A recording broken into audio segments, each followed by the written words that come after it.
Bharat UAE में अरबों dollar का समझौता, पाकिस्तान सऊदी की डिफेंस डील भी बौनी पड़ गई। नमस्कार, टीवी9 भारतवर्ष देख रहे हैं आप। मैं हूं अर्जुन राल। 19 जनवरी को यूएई के राष्ट्रपति शेख मोहम्मद बिन जायद अल नहयान की भारत यात्रा के दौरान प्रधानमंत्री नरेंद्र मोदी के साथ उनकी बैठक हुई। इस दौरान दोनों देशों ने स्ट्रेटेजिक डिफेंस पार्टनरशिप पर लेटर ऑफ इंटेंट साइन किया। ये डिफेंस में सिर्फ खरीद फरोख्त नहीं बल्कि joint weapon development, technology, cyber security, counter terrorism और स्पेशल फोर्सेस ट्रेनिंग तक फैला हुआ है। ये कदम पाकिस्तान और सऊदी अरब द्वारा अपने रक्षा संबंधों को मजबूत करने के लिए जो एक रक्षा समझौता किया गया था उसके 4 महीने बाद उठाया गया है। हालांकि भारत यूएई के 200 अरब डॉलर के प्रस्तावित समझौते के आगे ये जो पाकिस्तान और सऊदी की डील है ये कहीं बौनी पड़ती हुई दिख रही है। अब भारत और यूएई में हुए समझौते में क्या क्या है? दोनों देशों ने बायलैटरल ट्रेड को 2032 तक 20 अरब डॉलर तक पहुंचाने का टारगेट रखा है।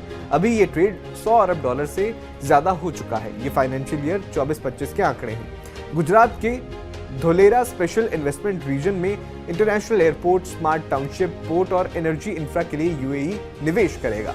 स्पेस सेक्टर में सैटेलाइट फैक्ट्री और लॉन्च कॉम्प्लेक्सेस के लिए सहयोग बढ़ेगा। Super computing cluster, data centre, AI, nuclear energy, large reactors और स्मॉल मॉड्यूलर रिएक्टर्स भी इसमें शामिल हैं। इन सब में जो है पार्टनरशिप बढ़ेगी। 10 साल का एलएनजी सप्लाई एग्रीमेंट हुआ है जिसमें 2028 से हर महीने 0.5 मिलियन टन एलएनजी भारत को मिलेगी।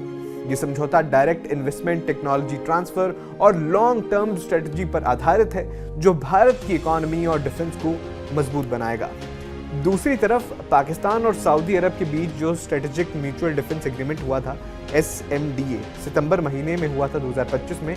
इसमें किसी एक पर अटैक को दोनों देशों पर अटैक माना जाएगा। ये डिफेंस फोकस्ड है लेकिन ट्रेड और इन्वेस्टमेंट का टारगेट सिर्फ 20 अरब डॉलर का है, जबकि अभी ट्रेड महज उन दोनों देशों में 5.7 अरब डॉलर का है। प्लान्ड 5 अरब डॉलर इन्वेस्टमेंट अभी जमीन पर नहीं उतरा है। ये ज्यादातर डेट और क्रेडिट पर निर्भर दिखता है जो इन दोनों देशों में डील हुई थी। इसकी तुलना अगर भारत और यूएई की डील से करें तो इसमें स्केल, स्कोप और कमिटमेंट में बहुत बड़ा है ये जो डील है। एक अनुमान के मुताबिक पाकिस्तान जिस रकम के लिए सऊदी से महीनों कोशिश कर रहा है उतनी रकम भारत यूएई के एक प्रोजेक्ट जैसे धोलेरा में लग सकती है।